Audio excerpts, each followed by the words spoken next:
दोस्तों, जब भी हमारे देश में कोई आंदोलन होने लगते हैं या कुछ जब हम लोग को प्रॉब्लम्स आती है, जैसे कि अभी कुछ दिन पहले ही किसानों ने आंदोलन कर दिया, फिर डॉक्टरों ने आंदोलन कर दिया और अभी रिसेंटली स्टूडेंटों ने भी आंदोलन किया हुआ है एनटीपीसी और आरआरबी एग्जाम के लिए। जब भी ऐसी प्रॉब्लम्स कुछ आती है तो हमें लगता है कि क्या हमने वोट गलत डाल दिया या गलत सरकार को चुन ली। आज के इस वीडियो में हम लोग इन्हीं टॉपिक पे बात करेंगे कि आखिरकार वोट किसे डाले, किस किस क्राइटेरिया को देख करके किसी पार्टी या किसी पॉलिटिशियंस को वोट डालना चाहिए। नमस्कार दोस्तों, मेरा नाम है आयान कुशवाहा। आज के वीडियो को शुरू करते हैं।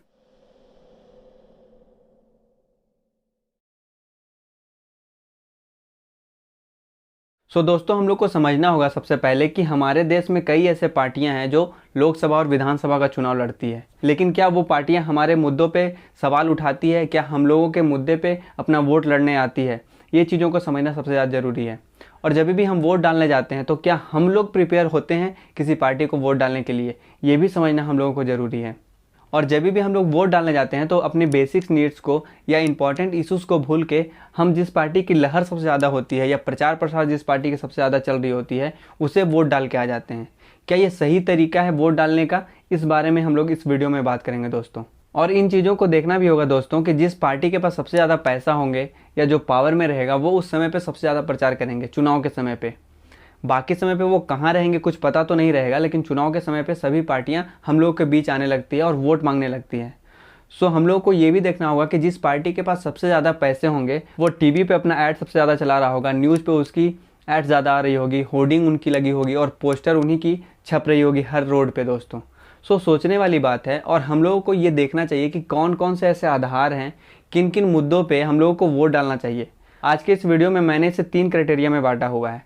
सबसे पहले कि हम आखिरकार वोट कौन से पार्टी को दें और किन किन चीज़ों को देख कर दें। दूसरी हम लोग इसमें देखेंगे कि कौन कौन से चीज़ों को देखने के बाद हमें वोट नहीं डालना है, हमें उन चीज़ों को नेगलेक्ट कर देना है जिस बातों पे ये पॉलिटिशियंस या पॉलिटिकल पार्टी हमें वोट मांगे और वो अगर मुद्दा रहे तो हमें वोट नहीं डालना है।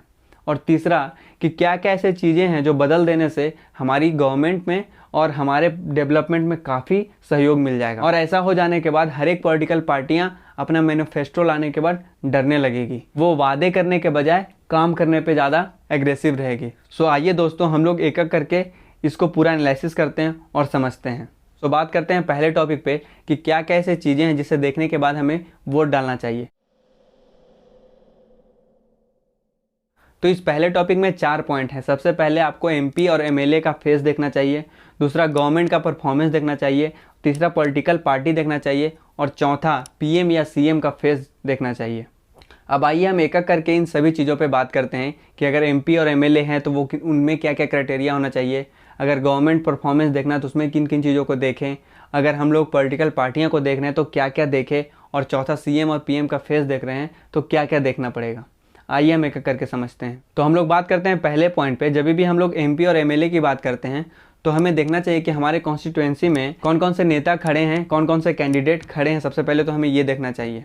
जब हम अपने क्षेत्र के एमएलए और एमपी को चुन लेते हैं तो सबसे पहला उसमें देखना चाहिए कि वो क्वालिफाइड कितना है, वो पढ़ा लिखा है या नहीं। दूसरा उसमें देखेंगे कि वो करप्शन कितना किया हुआ, उस पर चार्जेस कितने लगे हैं, वो करप्ट कितना है, उस पर केसेस कितने चल रहे हैं, इन सारी चीज़ों को भी देखेंगे। और उसके बाद हम लोग ये देखेंगे कि वो पॉलिटिक्स में आखिरकार क्यों आया है, क्या वो अपना जॉब सिक्योर करने आया है या सच में जनता की सेवा ही करने आया हुआ है। जॉब सिक्योरिटी का मतलब यहाँ ये है क्योंकि आप जानते हैं कि एक एमपी और एमएलए जब पावर में आते हैं या वो जीत जाते हैं तो उन्हें किस तरह से सुविधाएँ दी जाती हैं। हमें ये सबसे ज़्यादा देखना ज़रूरी है कि वो आखिरकार पॉलिटिक्स में आया हुआ क्यों है, वो सच में जनता का सेवा करना चाहता है या किसी बड़े पार्टी को या किसी बड़े नेता का अपना चेहरा दिखा के वो जीत हासिल करके अपना जॉब सिक्योर करना चाह रहा है। और हमें ये भी देखना जरूरी होगा कि उसका ओपिनियन कैसा है, वो किस तरह से बातें करता है, वो किस तरह के इश्यूज़ को उठाता है, क्या हमारे बेसिक नीड्स को वो देख रहा है, ग्राउंड रियलिटी पे जा कर के वो छोटी छोटी मुद्दों को उठा रहा है या अपने पार्टी की बड़े मुद्दों को या बड़े नेता जो बोल रहे हैं उन्हीं बातों को वो रिपीट कर रहा है। इसके बाद जो सबसे ज़्यादा ज़रूरी है जिसे हमें देखना चाहिए वो ये है कि क्या वो जो प्रॉमिसेस किया था पहले चुनाव में वो पूरा किया है या नहीं वो कैंडिडेट। और अगर कोई नया कैंडिडेट है तो वो किस तरह की सोच रख रहा है। उस नेता में आपको ये देखना होगा कि वो किस तरह की बातों को सबसे पहले हम लोगों के सामने रख रहा है। वो देश के मुद्दों को रख रहा है, राज्य के मुद्दों को रख रहा है, या हमारे कॉन्स्टिट्यूएंसी में जो जो कमी है, जो क्षेत्र में जो जो कमी है उस बारे में बात करता है। जैसे कि पानी, बिजली, स्कूल, हॉस्पिटल, सड़क, साफ सफाई, इन चीज़ों पे वो बात कर पा रहा है या नहीं, छोटी छोटी मुद्दों को जो हमारे कॉन्स्टिट्यूएंसी में प्रॉब्लम है उन मुद्दों को वो टच कर रहा है कि नहीं, और ऐसे कामों को वो छू रहा है कि नहीं जिससे हम लोगों को सच में फ़ायदे होंगे। ओवरऑल अगर एक एमपी और एमएलए में कुछ खास देखना है तो वो ये देखना है कि जो हमारे क्षेत्र के सही मुद्दे हैं उन पे ही चर्चा होना चाहिए, ना कि राज्य और देश के लेवल पे। और एक चीज़ों का खास ध्यान रखिएगा कि किस समय पे वो आपके सामने वोट मांगने आ रहा है। क्या वो इलेक्शन के समय ही आपके पास आता है या बाकी समय पे भी आपकी ज़रूरतों का ख्याल रखता है? वो आपके पास 5 साल में कितने बार आया है? ये सबसे मेन मुद्दा है दोस्तों। एक एमपी एमएलए 5 साल अपना बस कार्यभार संभालने की कोशिश करता रहा, वो आपके बीच आके आपसे बात भी किया, आपके मुद्दों को समझा और उस पर इम्प्लीमेंट किया। इन चीज़ों को देखना सबसे ज़्यादा ज़रूरी है दोस्तों। इस पर अब दूसरे टॉपिक पे बात करते हैं, परफॉर्मेंस ऑफ गवर्नमेंट। जब एक पार्टी गवर्नमेंट चला रही है तो हमें ये देखना है कि जब वो वादा किया था पिछले चुनाव में उसे पूरा किया है या नहीं। उस पार्टी के एमपी और एमएलए क्या अपने अपने क्षेत्र में विकास का काम कर रहे हैं कि नहीं। उस गवर्नमेंट का काम करने का तरीका क्या है, वो किस तरह की पॉलिसीज पिछले 5 वर्षों में लाया है। उस गवर्नमेंट में जो एमएलए या एमपी रहे हैं वो अपने क्षेत्र में किस तरह से काम किए हैं, वो पूरा ओवरऑल उस सरकार का काम कैसा रहा है पिछले 5 सालों में। उसके बाद हम लोग को ये देखना है कि हम कितने खुश रहे हैं उस गवर्नमेंट से, क्या क्या उसने काम किया है, वो सही तरीके से काम किया है या नहीं, हमारे हित में काम किया है या नहीं, ये देखना जरूरी है। और सरकार कितने तरीके से एक आम आदमी को लाभ पहुंचा रही है, मतलब छोटे छोटे गांवों से लेकर बड़े बड़े शहरों तक किस तरह से विकास पहुंच रहा है, ये देखना जरूरी है। पिछले 5 सालों में वो किस तरह से काम किया है कि आम जनता को या आपको खुद क्या मिला है उस सरकार से, ये सबसे बड़ी बात है दोस्तों। और उसके बाद करप्शन कितना कम हुआ है उस सरकार में, ये देखना जरूरी है। जब भी हम कोई सरकारी कार्यालय में जाएं या कहीं भी हम कुछ काम करवाने जाएं तो क्या हमको घूस देना अभी भी पड़ रहा है, क्योंकि करप्शन ही सबसे बड़ी जड़ है हमारे देश को खोखला करने में। अब इसमें हम लोग तीसरे पॉइंट पे बात करते हैं कि पॉलिटिकल पार्टी, किस तरह की पॉलिटिकल पार्टी होनी चाहिए, हम उसको वोट डालें।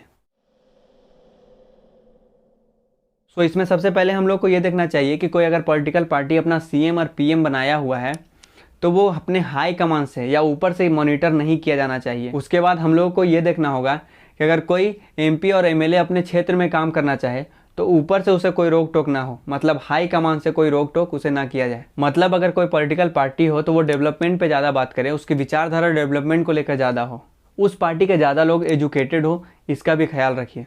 और सबसे बड़ी बात कि उसकी हिस्ट्री को देखना सबसे ज़्यादा ज़रूरी है, क्योंकि वो पहले किस तरह से काम किया है, उसका विचारधारा क्या है, वो काम किस तरह से करना चाहता है, वो डेवलपमेंट पे ही तो बात कर रहा है कि नहीं, वो पानी, बिजली, सड़क, इन चीज़ों पे बात करता है कि नहीं, वो हॉस्पिटल पे बात करता है नहीं, कि वो धर्म और जात पे ज़्यादा बात करता है। और इसमें चौथा पॉइंट जो है वो सीएम और पीएम का फेस। वैसे तो ये काफ़ी ज़्यादा इंपॉर्टेंट नहीं रखता है सीएम पीएम का फेस, क्योंकि जब आप बाकी क्राइटेरिया को फॉलो कर लीजिएगा, सही तरीके से एक नेता को चुन लीजिएगा, अपने क्षेत्र के एक अच्छे नेता को चुनिएगा जो एजुकेटेड रहेगा, जो हर एक चीज़ों में आप लोग का साथ देने की बात करेगा, आपकी छोटी छोटी मुद्दों पे बात करेगा, वैसे नेता को चुन लीजिएगा। आप पार्टी के विचारधारा को देख लीजिएगा, आप गवर्नमेंट का परफॉर्मेंस को देख लीजिएगा, तो सीएम और पीएम के फेस को देखना ज़्यादा इंपॉर्टेंट नहीं रह जाता। क्योंकि अगर आप एक अच्छे नेता को चुन रहे हैं तो वो लोग अच्छे सीएम को चुनेंगे, अच्छे पीएम को चुनेंगे। अगर आपकी पार्टी अच्छी है तो वो सही तरीके से काम करने वाले ही सीएम को चुनेंगे, उन्हें ही वोट डालेंगे। बट फिर भी हमको सीएम और पीएम का फेस इसलिए देखना जरूरी है कि अगर कोई सीएम और पीएम का फेस इलेक्शंस में ला रहा है तो उसकी पर्टिकुलर उसकी विचारधारा कैसी है, वो किस तरह का सोच रखता है, वो किस तरह से डेवलपमेंट की बात करता है, उन चीज़ों को देखना जरूरी है दोस्तों। अब इसमें हम लोग दूसरे टॉपिक पे बात करते हैं कि किन किन चीज़ों को देख के हमें वोट नहीं डालना है। सो इसमें सबसे बड़ी और सबसे अहम मुद्दा मुझे लगता है वो है धर्म की राजनीति एकदम नहीं होनी चाहिए हमारे कोई भी पॉलिटिकल पार्टियों के द्वारा। तो इन चीज़ों को आप सबसे पहले देखिए, क्योंकि अगर कोई भी पार्टी धर्म की बात कर रहा है, धर्म की राजनीति कर रहा है, तो किसी पर्टिकुलर एक धर्म के लोगों को ही डेवलपमेंट में हिस्सा बनाने की कोशिश करेगा। वो जानता है कि उसकी पहुंच यहीं तक है। सो हम लोगों को खास ध्यान रखना पड़ेगा कि धर्म की राजनीति करने वाले पॉलिटिकल पार्टियों को हम वोट नहीं डालें। इसमें दूसरा पॉइंट आता है जात का दोस्तों, कास्ट का। इस पे कभी भी वोट ना डालें। अगर कोई भी पॉलिटिकल पार्टी जात के नाम पे आपसे वोट मांग रहा है या ओबीसी, जनरल, अन्य पिछड़ा का बात करके आपसे वोट मांग रहा है तो उसे वोट डालना सबसे बड़ी बेवकूफ़ी होगी। आपने कई ऐसी मेन स्ट्रीम मीडिया में भी देखा होगा कि किसी पर्टिकुलर पार्टी ने किसी पर्टिकुलर नेता को ले आया जो वो कास्ट से रिलेटेड करता है, और मेन स्ट्रीम मीडिया भी इसे काफ़ी अच्छे तरीके से पेश करता है, दिखाने की कोशिश करता है कि इस जात के लोग इस पार्टी में आ गए हैं, सो उस जात के सारे लोग इस पार्टी को वोट करें। आप सोच के देखिए कि अगर कोई पॉलिटिकल पार्टी अगर किसी नेता को ला रहा है तो वो अपने फ़ायदे के लिए ला रहा है। अगर किसी को फ़ायदा होगा तो उस नेता को होगा। और उसके बाद जुमलों से बचे, क्योंकि झूठ काफ़ी ज़्यादा पॉलिटिक्स में बोला जाता है। वो बड़े बड़े वादे तो कर देते हैं लेकिन वो कभी भी पूरा नहीं करते हैं। सो देखें आप कि आपके बेसिक्स नीड्स पे बात हो रही है, आपके छोटे छोटे इश्यूज़ को उठाए जा रहे हैं जो आप चाहते हैं कि वो हो, उन सारी चीज़ों पे बात हो, तब जा कर के उस पार्टी को चुने और उस नेता को चुने। सो इन 3 चीज़ों को देख के तो कम से कम हमें वोट नहीं डालना चाहिए।